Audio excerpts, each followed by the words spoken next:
Help us hit our first 1,000 subscribers. Your support drives us to create even more wonderful stories. Thanks for being part of our journey. Adam was running late for his pitch meeting, the kind that could finally land him a promotion. He grabbed his bag, rushed to the door, then froze. His navy blue coat, the one he always wore for important meetings, wasn't in its usual place. He muttered under his breath, annoyed, and darted back into the hallway closet. Rummaging quickly, he pushed past Claire's beige trench coat and spotted his, but as he pulled it out, something crinkled. A paper, folded neatly, fell from the inner pocket of Claire's coat and floated down like a snowflake to the floor. Adam blinked, then instinctively picked it up. It was a receipt from the Windsor Hotel downtown, room 214, 2 nights paid in full. He flipped the slip over and noticed the date. Just over 2 weeks ago, the exact weekend Claire had told him she was flying to a team-building retreat with her department. He remembered even helping her pack, kissing her goodbye at the door. A chill ran down his spine. Claire hated hotels. She always said they made her skin crawl, so why book 2 nights at one of the most expensive hotels in the city? His fingers trembled slightly. It could be work-related, maybe a booking error. He stuffed the paper into his pocket, heart pounding, and stood in the hallway, lost in thought. He wanted to believe there was an explanation, but deep down, a voice, quiet and cold, was whispering something he didn't want to hear. Adam left for his meeting 10 minutes later.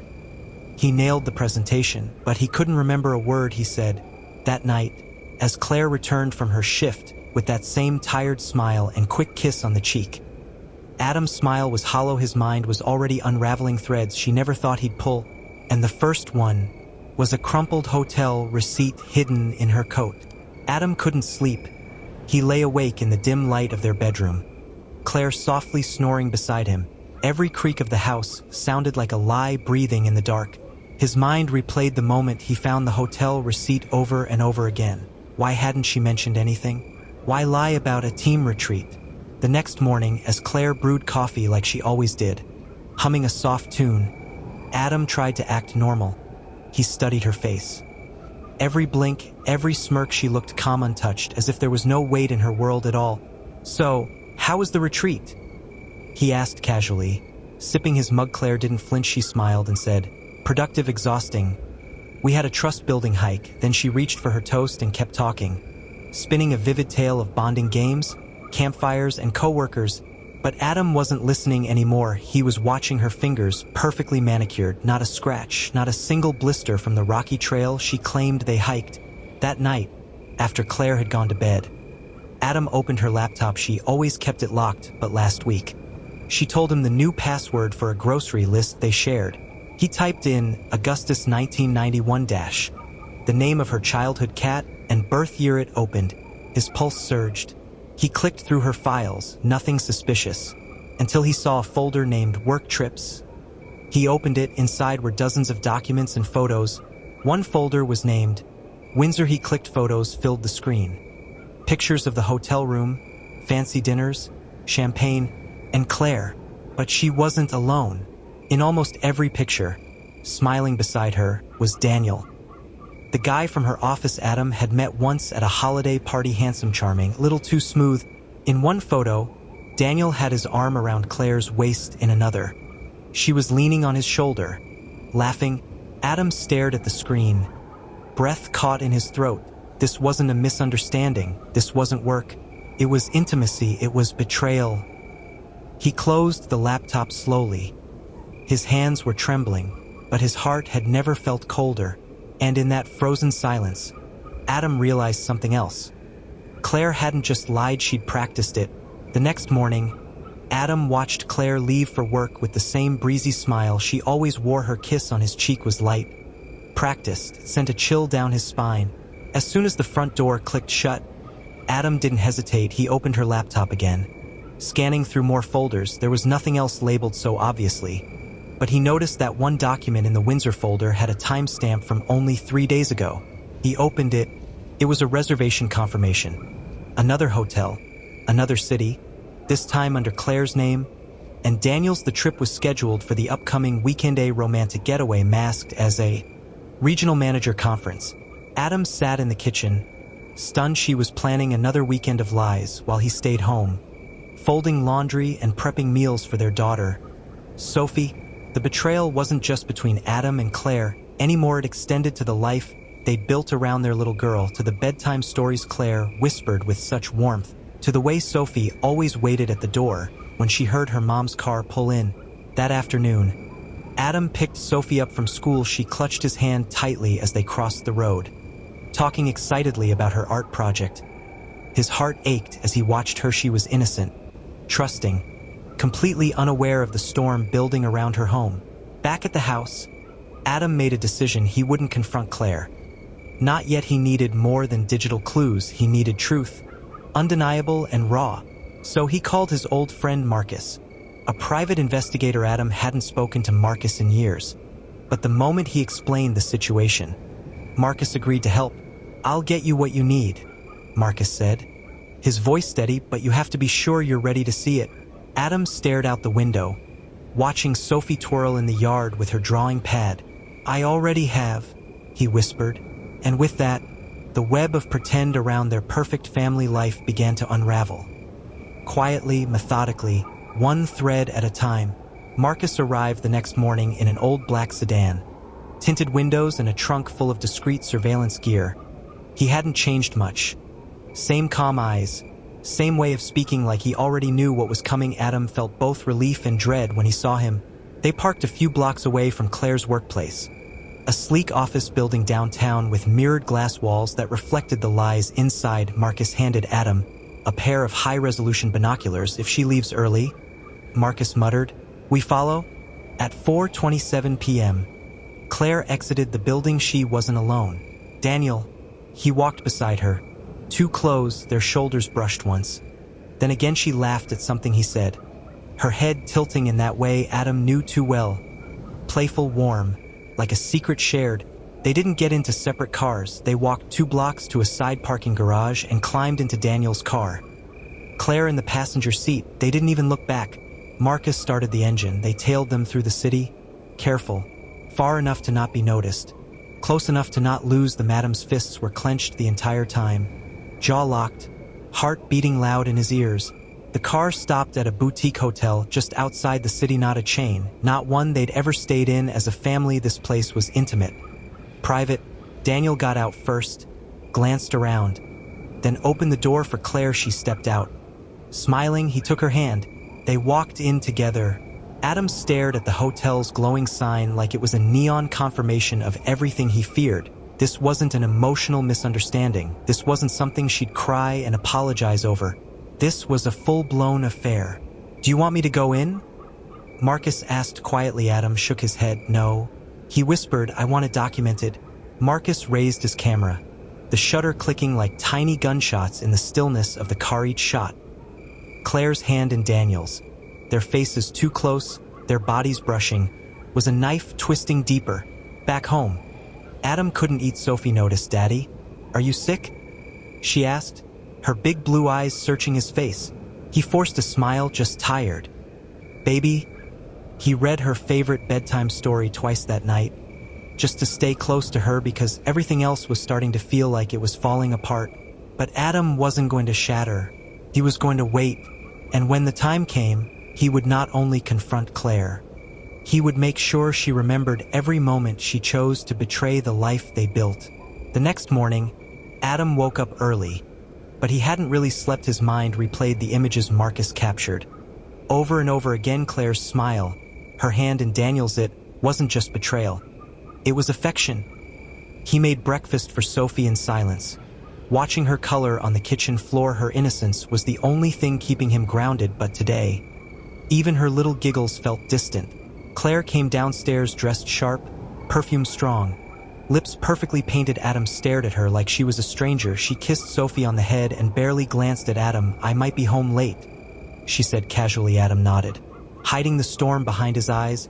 As soon as she left, Adam grabbed his phone and called Marcus. "I want more." He said, "More than pictures. I want audio. I want undeniable proof." That night, Marcus set up a discreet audio tracker. He attached a bug to Claire's car door while she was in the store buying wine. Everything was handled so smoothly. Adam felt numb watching it unfold. 2 days later, Marcus sent him the first recording. Adam sat alone in the garage. Headphones pressed tight, hands trembling, hit play. At first, it was just car doors. Claire's voice, soft, almost flirty. Daniel laughed, then silence, kiss, then Claire's whisper. I wish I could spend every night with you instead. Adam froze, his lungs refused to fill. Another night, another recording. Daniel's voice this time. You really think he doesn't suspect anything? Claire giggled. He's too busy with Sophie and his boring little routines. He doesn't see what's right in front of him. Those words broke something in Adam. He pressed pause, slammed the headphones on the table. All the years of sacrifice, of working late, making birthday cakes, keeping their family safe. To her, it had been invisible, disposable. But Adam wasn't going to yell, he wasn't going to cry. He was going to act. He needed a plan. One that would expose Claire, protect Sophie, and leave Daniel wishing he'd never crossed paths with the Miller family. And the first step was already in motion. Adam was done being the victim. He wasn't just going to confront Claire. He was going to outsmart her. He needed more than revenge. He needed control. He spent the next few days in absolute silence, pretending everything was fine. Every smile he gave Claire was rehearsed. I love you, she offered, felt like acid on his tongue, but he said it back anyway, let her feel safe. At night, when Claire thought he was asleep, Adam would scroll through Marcus's new recordings, each one darker than the last. They didn't even try to hide it anymore. Claire would laugh at Adam's routines. Daniel mocked the way he dressed, the way he spoke. They were building a world without him. While living in his house, Adam knew he needed more than words and whispers. He needed something undeniable, so he asked Marcus to plant a hidden camera. It was risky. If Claire found it, it would all be over, but if it worked, he'd have everything. They placed it in the home office, where Claire often had late-night calls. For work, a place she thought was private. 3 nights passed, then it happened.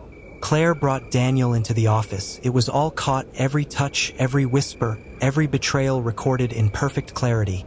Adam watched it in full, twice. The second time, he didn't cry.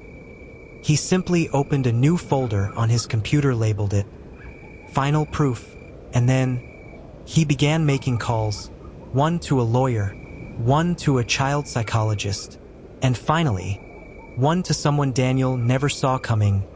Daniel's boss. You see, Daniel worked at the same firm as Adam's old college roommate, and Adam had always kept that connection alive. Now it was time to use it. Adam smiled for the first time in weeks. It wasn't a happy smile. It was the smile of a man who's about to burn everything down and walk away without a scratch. Adam didn't want chaos, he wanted precision, and every great takedown starts with a quiet move. The morning after he filed the footage into his Final Proof folder, Adam dressed sharper than usual. Claire noticed. She tilted her head as he fixed his tie. In the mirror, big meeting today? She asked, her voice sweet and rehearsed. Adam smiled. Yeah, could be life-changing. She kissed him on the cheek and went back to her phone, likely texting Daniel. But Adam wasn't heading to a meeting. He was heading to war. His first stop was Daniel's office building, not to see Daniel, but Daniel's boss, Jordan Price, a man who owed Adam a favor from way back in college, when Adam had helped cover up a scandal that could have ruined Jordan's future. Now that debt was due. Adam slid the USB across Jordan's desk like it was nothing, no pressure. He said, but if you want to see what one of your department heads does during company hours, you'll want to open that. Jordan didn't say a word. He just plugged it in, watched, and slowly leaned back in his leather chair. This was filmed in your home? Jordan asked quietly. In my home office, Adam replied, using company equipment during work hours. There was a long pause. Jordan nodded slowly. I'll handle it. That evening, Daniel received a calendar invite marked Urgent HR Review. Claire didn't notice the shift in his expression as he stared at his phone. Pale and frozen, she was too busy humming in the kitchen, preparing dinner like everything was perfect. Meanwhile, Adam sat at the dinner table, watching them both. He took small bites, his eyes calm. Each moment was a countdown. Now each smile was a goodbye they didn't know they were saying. Daniel's job wasn't just a job, it was his identity, his status, his source of power, and by this time tomorrow it would be gone. The first domino had fallen, And Adam wasn't done yet, not even close. Daniel sat outside the HR office, his foot tapping uncontrollably. He had no idea what was coming. But the tension in the email, the cold formality, told him it wasn't just about a performance review. When they finally called him in, Jordan Price was already seated, flanked by 2 HR reps. No greetings, no pleasantries, just a monitor lit up with still frames from the security footage. Daniel's face dropped. There was no room for denial. There was no clever spin to save him now. "You do understand what this means, Daniel?" Jordan asked. Daniel opened his mouth, then closed it. All the charm, the bravado, gone. By the end of the meeting, he was escorted out. No goodbye emails, no chance to collect sympathy, just silence and the click of a badge being deactivated. That same evening, Claire came home, tired and distracted. She dropped her bag on the floor, kicked off her heels, and slumped onto the couch. "Daniel got fired today," she mumbled, scrolling through her phone. Adam, across the room, looked up with innocent surprise. "Really? Why?" She shrugged. "Apparently something to do with security footage. He wouldn't say much. Just told me he's done." She didn't meet Adam's eyes, didn't want to, maybe couldn't, but Adam watched her closely. He noticed the way her voice cracked on. Done, not because Daniel was fired, but because she realized things were unraveling. Adam's plan was working, but he wasn't celebrating, not yet, because now it was time to make Claire squirm. He'd taken Daniel's career next. He'd take the illusion of safety Claire had so carefully built. The cracks had begun to show now. He just had to widen them, until everything she clung to fell through. Claire sat alone in the dim kitchen, the only light coming from the refrigerator door she'd forgotten to close. The silence was so heavy it pressed down on her chest like a weight. Daniel hadn't come home, even a text. She stared at her phone, fingers trembling, scrolling through old pictures, photos from the early days, holidays, birthdays, moments when Daniel used to look at her like she was his whole world. Now, all she saw in those photos was a ghost of the woman she used to be. Her thumb hovered over Adam's contact. She wanted to call, to scream, to demand why everything was falling apart when they promised it would stay hidden, but she didn't call. Instead, she opened the Notes app and began typing a letter. No. A confession. "Daniel," she wrote, "I never meant to hurt you. I didn't plan for any of this to happen. It started off as flirtation. Something small, something meaningless, but then Adam made me feel seen again, like I mattered, and I was so tired of being invisible in our own house." Her eyes welled with tears as she typed. "You were always working, always distracted, always somewhere else, and I needed something. I'm not saying this to excuse what I did. I know it's unforgivable, but I want you to know I never stopped loving you, not really, even when I betrayed you. A part of me hated myself for every moment." She paused, deleted the last sentence, rewrote it, deleted it again. None of the words could carry the weight of what she'd done. The front door creaked. Claire quickly locked her phone and wiped her tears, but it wasn't Daniel. It was Emma, their 16-year-old daughter, home early from her friend's house. Emma paused in the doorway. "Are you crying?" Claire tried to smile, just tired. Emma didn't buy it. She stepped closer, looked at the phone screen, then at her mother's face. "What did you do, Mom?" Claire broke. Right there, in their kitchen, with the hum of the refrigerator behind them. She whispered it. "I ruined everything." Emma didn't speak for a long time. She just stood there, arms crossed, her expression unreadable as her mother's words echoed in her mind. "I ruined everything." Claire reached out, her fingers shaking, but Emma stepped back, not angrily, not even out of fear, but out of distance, emotional, cold. "You cheated on Dad?" The words came out more like a statement than a question. Claire nodded slowly, shame dripping from her like melting wax. Tears pooled in her eyes again. But Emma's were dry, and that hurt more than anything. "You're the reason he doesn't come home anymore?" Her voice cracked, but her eyes didn't. Claire opened her mouth to answer, but nothing came out because yes. She was. Emma turned away, walking to the fridge, grabbing a bottle of water. She unscrewed the cap, took a sip, and leaned against the counter, refusing to look at her mother. "You always said love meant loyalty." She swallowed hard. "You lied." Claire couldn't breathe. Her daughter, her own flesh and blood, was looking at her like a stranger. "I was proud of you." Emma's voice was quieter now, more like a whisper. "But now, I don't even know who you are." Claire dropped into a chair. Broken, the door opened again. This time it was Daniel. His face was tired, not angry, not cold, just exhausted. He looked between Claire and Emma. Something unspoken passed between him and their daughter. Emma didn't say a word. She walked past him, brushing his sleeve gently, and disappeared upstairs. Daniel stared at Claire. No words, no tears, just silence. The kind that said everything was over, and Claire knew it. In that moment, she didn't just lose a husband, she lost a daughter and herself.